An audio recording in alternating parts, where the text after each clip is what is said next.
Welcome back na naman sa channel na ito. May ibabahagi na naman ako na panibagong ritual. Ito'y simpleng gabay at simpleng pamamaraan.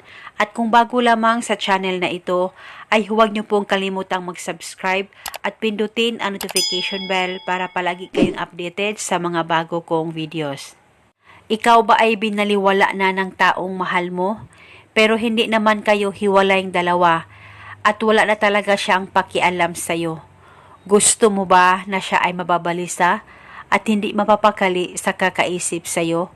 At paniguradong bigla siyang mapaparamdam sa'yo matapos mong gawin ang ritual na ito. At paniguradong ngayon mismo matatamaan siya sa ritual na ito. Basta buo lamang ang loob at tiwala mo sa paggawa nito. Pwede ito gawin ngayon mismo sa oras ng papanood mo ang video na ito. At kahit anong status ng relasyon ninyong dalawa, ay pwedeng-pwede mo gawin ang kahit na anumang ritual na binahagi ko sa inyo.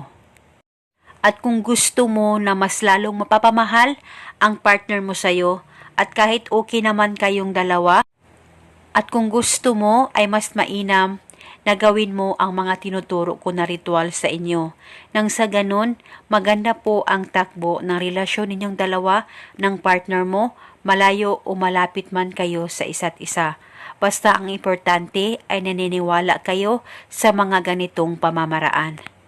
Ang gagawin mo lamang para mababalisa at hindi mapapakali ang partner mo sa'yo, lalong-lalo na ngayon na hindi kayo okay na dalawa, kunin mo lamang kung anong meron ka na damit niya, shorts, t-shirts, o kahit na anong damit na meron ka sa kanya, ay ihampas mo lamang ito sa higaan mo o dyan sa kama mo. Ihampas ito ng kahit ilang hampas at paniguradong siya ay mababalisa at hindi mapapakali sa kakaisip sa'yo.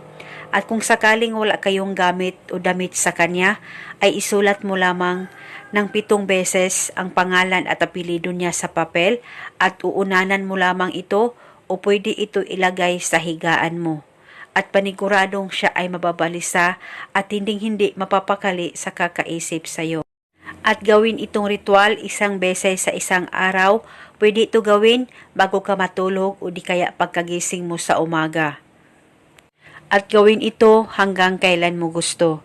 At ito muna sa ngayon. Maraming salamat po sa panunood. May God bless.